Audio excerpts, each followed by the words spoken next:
abrir as nossas Bíblias no Evangelho de João, capítulo 21, último capítulo do Evangelho de João. Capítulo 21, acompanhe comigo a leitura dos versículos 15 a 17. João, capítulo 21, dos versículos 15 a 17, será a nossa meditação na manhã dessa manhã.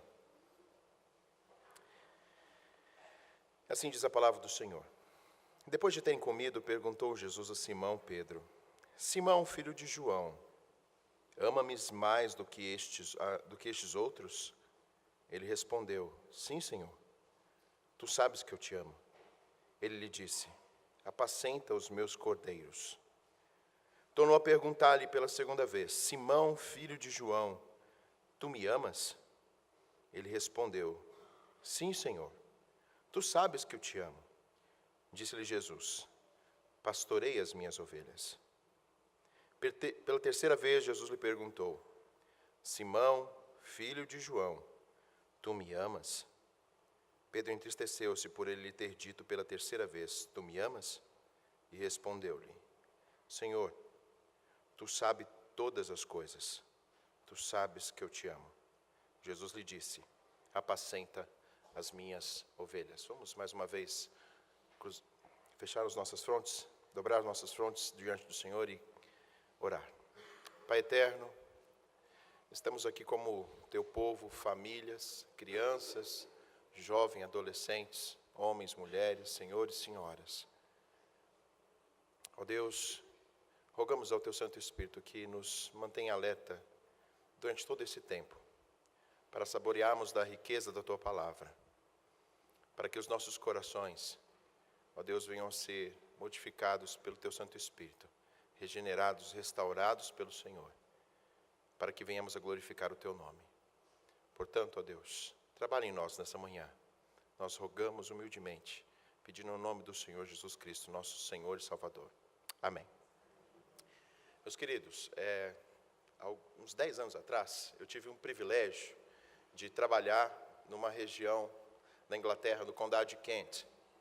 E trabalhei durante 6 meses, parte deles trabalhando na cozinha, então eu sei o que é lavar mais de 400 pratos numa noite, panelas com gordura, como também trabalhei junto com um jardineiro, na manutenção, às vezes tendo que ajuntar folhas num outono inglês em que você luta contra o vento.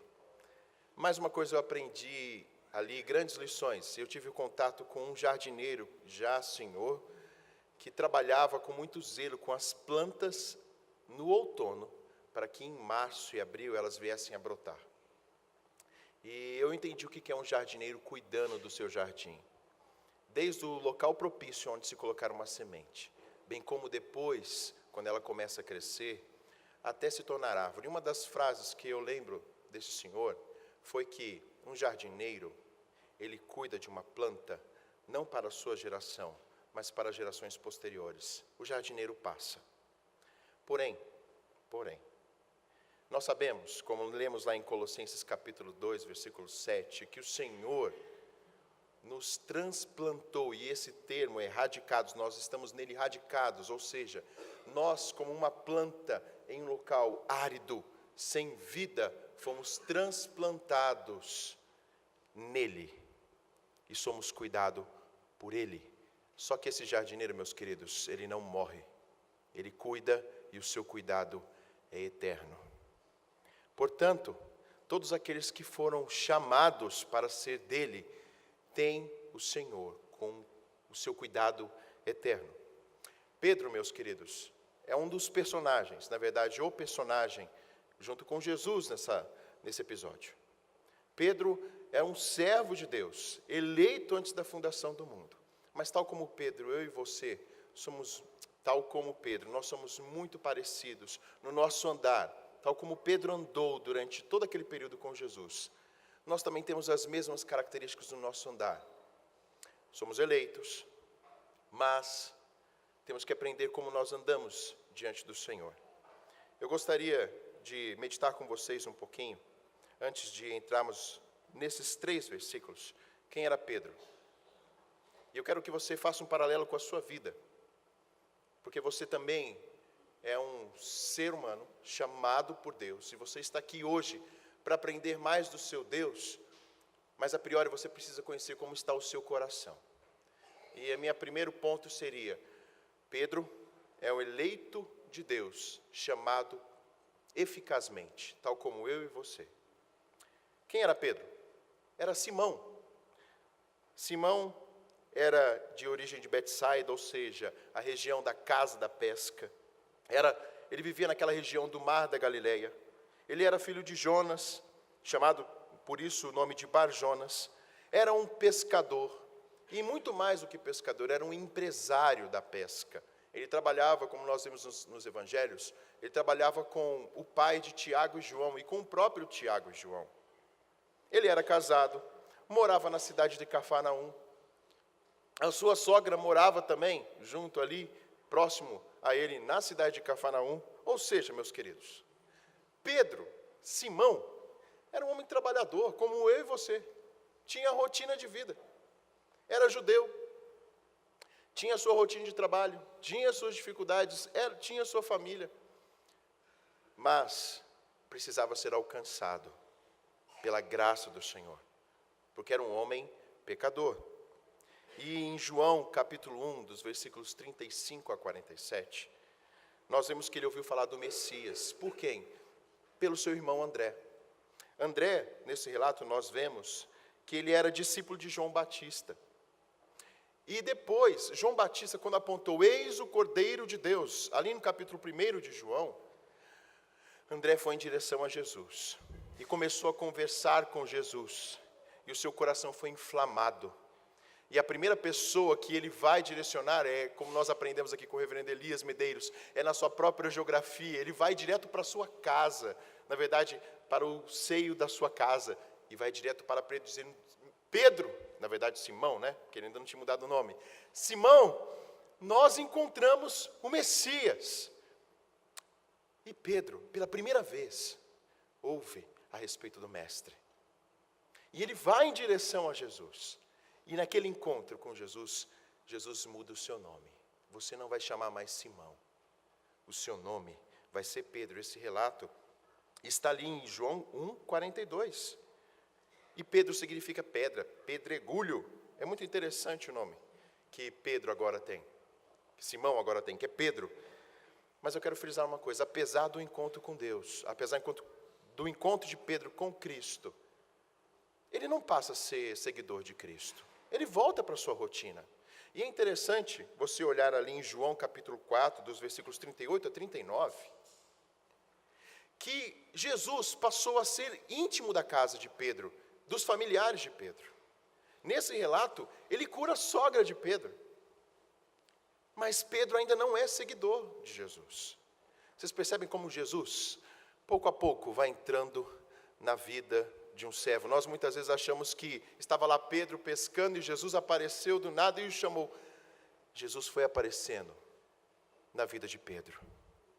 Foi adentrando na vida desse servo. Tal como ele faz comigo e com você. O Evangelho vai chegando a nós, o conhecimento do Senhor. Mas em Lucas capítulo 5, eu sei que você está aí com a sua Bíblia aberta, Lucas capítulo 5, do versículo 1 a 11, é o momento em que ele é transformado.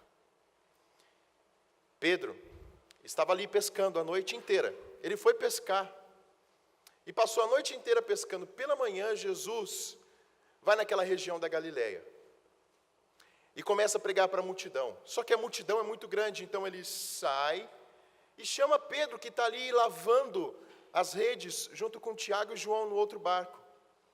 E aí ele sobe no barco e começa a pregar para a multidão. Só que Pedro está ali do lado dele. E depois da pregação, Jesus vai agora falar ao coração de Pedro. E então ele diz, como nós lemos no texto: vai lá, lança as redes. Pedro era pescador, Jesus não era pescador. E nós vemos aqui no relato, nesse capítulo 5, que Pedro começa a não questioná-lo, mas começa: Senhor, mas nós não pegamos nada. Mas aqui, meus queridos, os eleitos do Senhor não podem resistir jamais à ordem de Deus. Ele foi e obedeceu. Quando Deus chama, quando Cristo te chama, ninguém pode resistir. E ele foi, e um milagre aconteceu.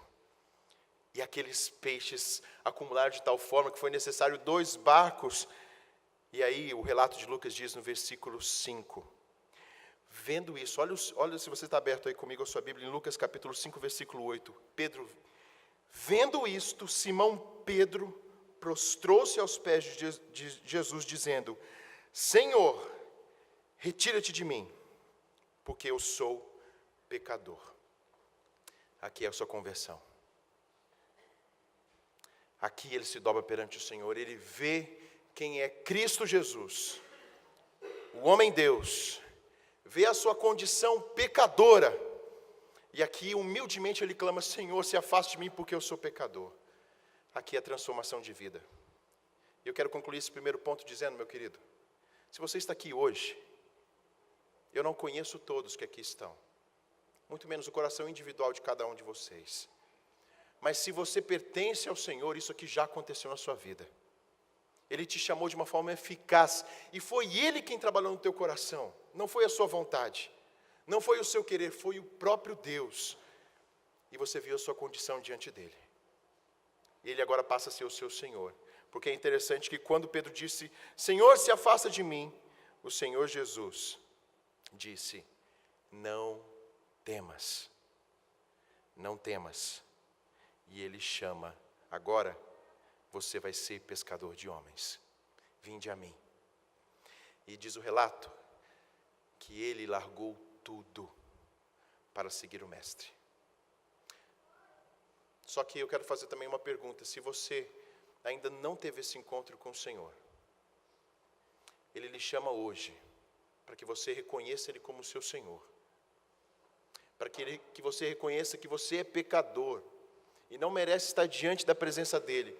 Mas eu quero dizer uma coisa, meu jovem, senhor, senhora, se você ainda não se rendeu ao Senhor, Ele lhe chama com muito amor para fazer parte daqueles que Ele escolheu antes da fundação do mundo. Pedro eleito, que bênção. Nós também, mas o meu segundo ponto é que os eleitos, além de serem privilegiados, continuam sendo pecadores. Portanto, nós somos sujeitos a cair, e a cair feio nessa nossa vida. Vamos acompanhar aqui um pouquinho da história. Pedro foi privilegiado. Pedro foi chamado dentre muitos homens para fazer parte daquele ciclo do Senhor. E acima de tudo, ele foi chamado para ser um dos 3 mais próximos de Jesus. Ele fazia parte do ciclo íntimo de Jesus. Lembram-se da ressurreição da filha de Jairo? Só os 3 estavam ali. Lembram-se do Monte da Transfiguração?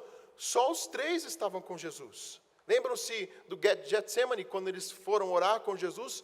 Pedro estava ali, ele tinha intimidade com o seu Deus. Pedro era um homem convertido, era um homem transformado, meus queridos. Ele era amado por Cristo e ele amava Cristo. E eu quero declarar isso, meus queridos. Se você é eleito no Senhor e um dia se converteu e tem isso no seu coração fixo, gravado, você ama Cristo sim. Você o serve, você tem prazer em viver com Ele sim. E você, tal como Pedro, é privilegiado, porque você foi amado antes da fundação do mundo. Você foi escolhido antes da fundação do mundo para fazer parte da relação íntima com Deus. Isso é uma verdade. Mas eu tenho que lembrar, meus queridos, que Pedro ainda revela-se um pecador. E ele precisa passar por um processo de transformação como eu e você. Perceba como era Pedro. Vamos ali em Marcos capítulo 9. No Monte da Transfiguração. Marcos capítulo 9. Quando Jesus sobe com os 3 naquele monte, acontece algo miraculoso. Eles não estavam preparados para isso. Acontece a transfiguração e Jesus ali aparece do lado de Elias e Moisés. Mas olha o versículo 5. Olha o versículo 5 que acontece. 9, versículo 5. Então Pedro, tomando a palavra, disse: Mestre, é bom estarmos aqui, e que façamos 3 tendas, uma será tua, outra para Moisés, e outra para Elias. Meus queridos, olha o grande problema de Pedro, a impulsividade. Imagina que ele vendo aquele feito, e o versículo posterior diz que ele nem sabia o que estava falando. Ele era impulsivo, e quantas vezes ele tomava a frente? Eu me conheço bem que eu sou muito assim, às vezes falo sem pensar. Quantas vezes, graças a Deus, tive um tutor, reverendo Luiz, teve muita paciência comigo. Quantas vezes eu falava sem pensar, e ainda eu faço. Mas quanta impulsividade.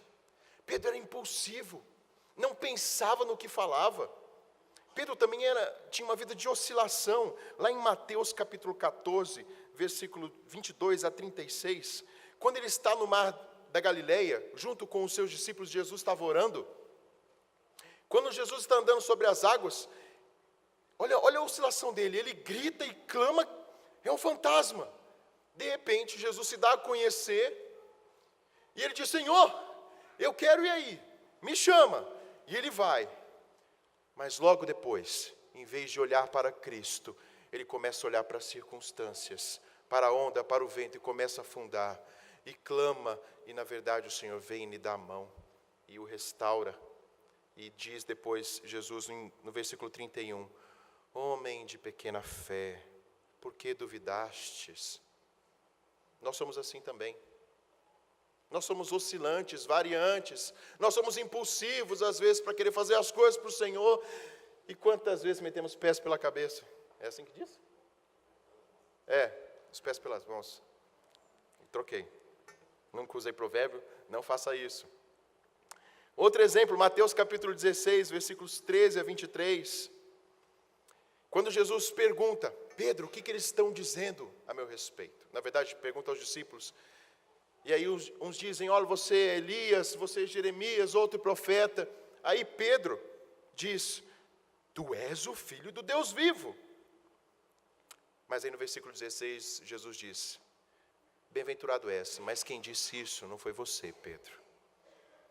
Foi o Espírito Santo de Deus, foi o Deus vivo que está ali em você. Não é você. E mais à frente, no mesmo dia, esse mesmo Pedro que declarou isso ao Senhor, fala: Senhor, para que ir para a cruz? Para que ir para lá? E aí Jesus volta-se para ele, não que ele estava possuído, ele não estava possuído de maneira nenhuma, mas ele diz: arreda Satanás. No mesmo dia em que ele estava servindo e declarando ao Senhor, no mesmo dia, ele deu ouvidos a Satanás. Nós somos assim, meus queridos. Nós somos assim. No mesmo dia viemos a servir ao Senhor, mas no final do dia nós estamos quebrados, ouvindo a Satanás, esquecendo do Senhor. Essa nossa condição, meus queridos, é assim. E Pedro também era, além disso, ele era violento. Era um homem violento. Lembra-se no Getsemane, quando ele usou a força da sua própria mão, cortando a orelha lá de Malco? Mas não é só violência, meus queridos, na mão. Às vezes nós somos violentos nas nossas palavras, nós somos violentos nas nossas respostas, até na nossa omissão nós somos violentos, e não há maior agressão quando nós somos omissos, porque isso é uma violência. Nós somos assim. Mas como todo crente, às vezes nós caímos e caímos feio. Pedro tinha um problema, ele confiava na força da sua própria mão. E Jesus o alertou várias vezes a respeito disso. E nós, muitas vezes, caímos porque nós confiamos na nossa própria força. O pecado faz isso com a gente. Nós achamos que nós somos fortes. Nós achamos que nós sabemos muito. E aqui está o pecado, Deus, por causa da dureza dentro do nosso lar. Aqui está a razão da dureza dentro da igreja. Porque nós nos achamos. Em Lucas capítulo 22, Jesus avisou a Pedro: Simão, Simão, eis que Satanás vos reclamou para peneirar como trigo. Eu, porém, roguei por ti, para que a tua fé não desfaleça. Aí, olha, você consegue se enxergar, meu querido? Muitas vezes nós agimos assim como Pedro, e Pedro depois disse, qual a resposta de Pedro? Não, Senhor, eu estou pronto para ir contigo, eu vou para a prisão, eu vou para a morte, eu não vou cair. A gente age assim, a gente tem um orgulho tão grande, tem um pecado tão grande, nós somos assim. Em Mateus, meus queridos, 26, versículo 31 a 35, quando o Senhor estava indo para o Getsemane, naquela caminhada para o Getsemane, Ele disse, olha, essa noite todos vós vos escandalizareis comigo, porque está escrito em Zacarias 13, 7, ferirei o pastor e as ovelhas do rebanho ficarão dispersas, mas depois da minha ressurreição irei para vós adiante da Galileia. E aí Pedro de novo, ainda que venhas a ser um tropeço para todos, nunca o serás para mim. Eu quero gravar isso aqui porque Jesus vai trabalhar com ele, isso aqui na primeira pergunta. Em outras palavras, olha, todo mundo pode cair ao meu redor, mas eu não. Eu não, Senhor. Eu não vou cair. Está vendo o meu irmão ali? Ele pode cair, eu não vou cair nesse erro. Ah, aquele que acha que está de pé. Cuidado. E mais uma vez, nós vemos o resultado. Naquela mesma noite, ele dormiu em vez de vigiar. Ele agiu com a força do seu próprio braço e por misericórdia não foi levado para a cadeia porque Jesus pegou aquela orelha daquele jovem e colocou no lugar. Ele fugiu e ainda ficou se esgueirando pela casa de Caifás. E ali ele negou a Cristo. E é interessante, meus queridos, se você pegar a passagem de Mateus 26, que talvez seja a melhor passagem, Mateus 26, de 69 a 75, você vai ver que no primeiro ponto ele negou a Cristo diante de todos. Da segunda vez ele negou com juramento, não, eu não conheço Jesus. Da terceira vez ele praguejou, ele difamou a Cristo, como se ele jamais tivesse conhecido a Cristo. É assim às vezes que nós agimos. Lembra que o reverendo Charles dizia, os surtos de ateísmo? Nesse momento aqui, meus queridos, foi um mega surto de ateísmo que ele escandalizou, na verdade, ao Senhor. Ele se tornou aqui, ó Deus, ele se tornou, meus queridos, como aquele que se volta ao lixo, o porco que se volta ao lixo. E nós agimos assim com o Senhor. Quantas vezes? Só que, em Lucas capítulo 22, 54, depois dessa terceira negação, diz o versículo que o Senhor olhou para ele. E aí o galo cantou. E aí ele caiu em si. Só que agora, meus queridos, ele sai com vergonha e sai chorando. Esse é o resultado do pecado. Vergonha, dor, choro. Aonde estava Pedro quando Jesus foi interrogado? Aonde estava Pedro quando Jesus estava lá no Calvário? Aonde estava Pedro quando Jesus estava sendo sepultado? Ele tinha parado na sua vida espiritual com Deus. Ele estava machucado. E nós vemos, meus queridos, que o pecado faz isso com a gente. Nós somos assim. E eu não sei se você veio para cá e o seu coração está assim como o de Pedro. Machucado, longe do Senhor. Longe do Senhor. Mas eu quero dizer uma coisa, meu querido, para irmos para o ponto 3, o ponto final. Você pertence a Deus. Se você teve um encontro com o Senhor Jesus Cristo, você pertence a Ele. E Ele prometeu restaurar os seus. Ele prometeu cuidar dos seus. Ele jamais deixa os seus eleitos à sua própria mercê. Por isso que o meu terceiro ponto é eleitos restaurados pelo Senhor. Meus queridos, aqui é um momento maravilhoso. Jesus aparece diante dos seus discípulos. Que alegria! E nós vemos a alegria. Ele restaura Tomé. Depois ele diz, vão para Galileia. Vocês estão lembrados do que eu falei? Vão para Galileia. E eles estão em direção a Galileia. Mas algo acontece. E o contexto anterior à nossa passagem parece ser um contexto superficial.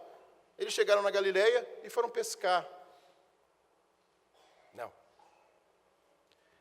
O significado do capítulo 21 até o versículo 14 mostra o problema de um coração que ainda não é restaurado. Pedro precisava ser restaurado. Ele se dirige a Galileia e, se você perceber, aí no versículo 3, olhe comigo, João 21, capítulo 3. A palavra de Deus diz: disse-lhe Simão Pedro, ele estava com todos os discípulos: vou pescar. Disseram-lhe os outros: também nós vamos contigo. Saíram e entraram no barco, e naquela noite nada apanharam. Meus queridos, um líder, seja ele líder, aqui nós vemos o caráter de líder. O líder nunca é neutro. Se ele está mal, ele se torna uma pedra de tropeço. Se ele está bem, ele é bênção. E nós vemos aqui, meus queridos, que Pedro, que ainda precisava de uma restauração, ele volta para a sua origem. E perceba um cenário, é o mesmo cenário a qual Pedro teve a sua conversão. E ele volta para lá, meus queridos, e o ato de falar assim: eu vou pescar, não é eu vou pescar não, é eu vou voltar. Eu estou machucado, estou envergonhado diante de Deus, eu vou voltar para as minhas atividades. E ele leva consigo um monte de discípulos também. Quando a gente está machucado, meus queridos, a gente leva pessoas com a gente. Aqui tem um grande princípio. E quando a gente está machucado, é muito mais fácil a gente levar pessoas com a gente. Então ele vai para lá, vai pescar, como se ele estivesse decepcionado com Cristo. Eu não sou mais digno de servi-lo. Mas é aqui que Jesus vai agir. Jesus aparece. Versículo 4. E é interessante, meus queridos, que enquanto ele ainda não foi tratado, o versículo deixa bem claro aqui: eles nada apanharam. O que adianta fugir de Deus quando o nosso coração não está ainda transformado e restaurado? Não há frutos, não há nada, há sequidão. E nós vemos que Jesus ali aparece bem na madrugada e diz: olha o carinho do Senhor Jesus: filhos, tende aí alguma coisa de comer? E eles respondem: não. Essa é a mesma dinâmica de Deus ali no Jardim do Éden, lembra? Fazendo perguntas para que as pessoas sondem como está o seu coração. É isso que Jesus faz. O que vocês têm? Nada para oferecer. E aí nós vemos aquela outra vez, o mesmo sinal, no mesmo lugar, no mesmo ambiente, aonde ele se convertera. Agora a palavra chega novamente ao seu ouvido e eles obedecem novamente. Por isso, meus queridos, que nós estamos aqui pregando a palavra. Porque eu, Tiago, o reverendo Antônio, não podemos mudar vocês, mas a palavra de Deus sim. Porque o Santo Espírito de Deus usa a palavra para falar aos seus corações. Por isso que é importante congregar. Por isso que é importante estarmos juntos ouvindo a palavra de Deus e estudando ela. Porque ela fala ao coração. Ela vai aonde o moribundo está. Ela alcança os nossos corações. E aí eles obedeceram novamente e o milagre apareceu. E aí João disse: é um mestre. E agora Pedro vai em direção a ele, pula naquela água e vai em direção ao seu mestre. E quando chega lá, um outro ambiente está preparado para ele. Ele chega e tem comida. Aquele que não tinha nada para oferecer, agora tem comida. Jesus tinha lá já preparado a comida. Mas tinha uma coisa e um detalhe muito interessante. Tinha uma fogueira ali. Jesus preparou o ambiente para mostrar a Pedro aonde ele tinha caído. E esse termo fogueira, só tem 2 passagens na palavra de Deus. Lá onde Pedro traiu, e aqui onde ele vai ser restaurado. E aqui, meus queridos, é a conversa que nós temos já que finalizar. É aqui aonde o Senhor com amor vai confrontar. E a primeira pergunta, e aqui é interessante nós entendemos a palavra amor. Nós só conhecemos amor no português. No grego são 4 tipos. E há 2 tipos só sendo falados aqui. O agapau, que é amor sacrificial, amor que vem com é um amor sacrificial, um amor profundo, um amor elevado. E o filéu, que é amor de amigo. E Jesus começa fazendo uma pergunta. Pedro, Simão, ele volta ao nome antigo dele. Simão, filho de João, ama-me mais do que os outros? Perceba que ele está falando assim, Simão, você me ama agapau mais do que os outros? Ou seja, você me ama profundamente, sacrificialmente, mais do que os outros? Lembra que ele tinha falado quando estava indo para o caminho de Getsemane com Jesus, que amaria mais que os outros e não cairia? Olha Jesus confrontando aqui o seu orgulho, o seu pecado. Mas a palavra que ele usa aqui é agapau. Você tem amor sacrificial? A resposta de Pedro, sim, Senhor. Eu, filéu, eu gosto. Eu tenho um amor incompleto.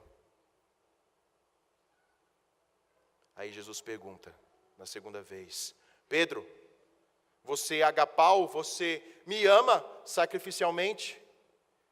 E aí Pedro responde, Senhor,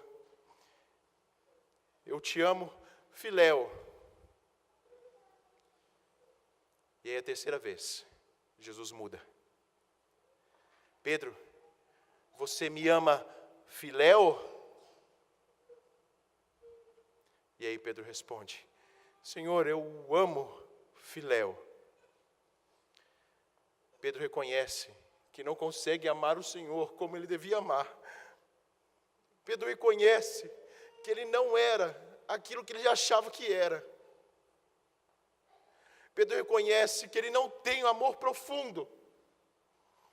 Pedro reconhece a sua condição de pecador e de insuficiente para a obra. Meus queridos, nós somos assim. E é assim que o Senhor trabalha na gente. Quando nós reconhecemos que não somos nada. Como somos nada diante dEle. Mas porque Ele nos amou primeiro, antes da fundação do mundo, é que nós estamos aqui hoje. E é muito gostoso saber que cada final de frase do Senhor Jesus, Ele disse, apacenta as minhas ovelhas, apacenta os meus cordeirinhos em primeiro lugar, pastorei as minhas ovelhas, apacenta as minhas ovelhas. Agora que você está sendo restaurado, cuide dos pequenininhos, dos neófitos. Agora que você está sendo restaurado, ensine os seus irmãos. Agora que você está sendo restaurado, pastoreie aqueles que Deus deu a mim e que eu dei o privilégio de você ser cuidado. Aqui ele é restaurado, meus queridos. E nós somos da mesma forma restaurados pelo Senhor. Apesar de nós, apesar do que nós já fizemos contra o Senhor, Ele nos oferece essa mesma restauração. Mas tal como Pedro, nós precisamos declarar, Senhor, eu não amo como preciso amar. Eu às vezes só tenho gostado ou sequer tenho amado o Senhor. Mas eu reconheço que o seu amor é grande, o meu não. Só o seu amor me conquista. Só o seu amor me restaura. Meus queridos, isso foi graça na vida de Pedro. Se nós lembrarmos da conversa de Jesus em Lucas capítulo 22, depois que ele falou, olha, Simão, Satanás reclamou peneirar você. Ele vai dizer, eu, porém, roguei por ti, para que você não desfaleça. Isso é perseverança dos santos. Sabe por quê? Porque Ele cuida de nós. E o tratamento dele começa aqui na nossa vida, para a glória dele. Portanto, Ele quer nos fazer humilde, para sermos restaurados, para sermos humildes, para servi-lo. E aqui está a razão de servirmos ao Senhor com alegria. Sermos confrontados em amor e reconhecermos que nada do que nós fazemos é para a nossa própria glória, mas para a glória do Senhor. E que em nós não há força nenhuma para prestarmos um culto ao Senhor, ter uma vida que possa agradar ao Senhor, porque é Ele quem produz em nós, tanto querer como realizar de todas as coisas. Ele nos restaura para sermos um corpo bem ajustado. Eu quero concluir dizendo que, como eu falei com o reverendo essa semana, lendo sobre as 5 solas, uma coisa que eu talvez nunca tinha percebido aqui é a perseverança dos santos, meus queridos. É o Senhor que persevera, na verdade é o Senhor que guarda os seus individualmente. Mas a perseverança dos santos é comunitária. Nós somos chamados como um corpo. Isso aqui me constrange, porque eu sei que eu sou pecador. E não merecia estar aqui pregando isso para os irmãos. Mas eu sei que eu faço parte desse corpo, e a gente está aqui unido para a glória do Senhor, para sermos restaurados para a glória do Senhor. Por isso que isso aqui é uma bênção. E Ele nos ajunta. E é isso que Ele falou para Pedro. Pedro, agora você vai ser o apacentador das ovelhas. Eu quero que você volte hoje para a sua casa e leia as epístolas de Pedro. Veja o Pedro que foi transformado. E, meus queridos, não demorou muito não. João acaba no capítulo 21. Leia os primeiros capítulos de Atos. E vai ver um homem transformado. Dias depois, nem um mês depois, um homem que estava envergonhado do Senhor, agora não temia os homens mais sábios religiosos na sua frente. E foi fiel até o fim, morrendo a mesma morte de Cristo. Mas ele foi usado. E é isso que Ele quer fazer comigo e com você hoje. Que Deus possa nos abençoar. Vamos orar? Senhor, obrigado pela Tua palavra, que nos constrange no nosso íntimo, porque nós somos pecadores, e nós não amamos o Senhor como fomos chamados, ó Deus, para amar, mas reconhecemos que o amor em nós implantado vem do Senhor, e o Senhor nos elegeu, o Senhor também nos restaura. Restaura corações aqui nessa igreja. Restaura famílias aqui, ó Deus. Restaura homens, mulheres, que possam confessar os seus pecados, que possam confessar diante do Senhor, que precisam do Teu amor, para serem revigorados, para sermos úteis no Teu serviço. Obrigado, ó Deus, por essa palavra. Seja Tu exaltado hoje e sempre. Amém.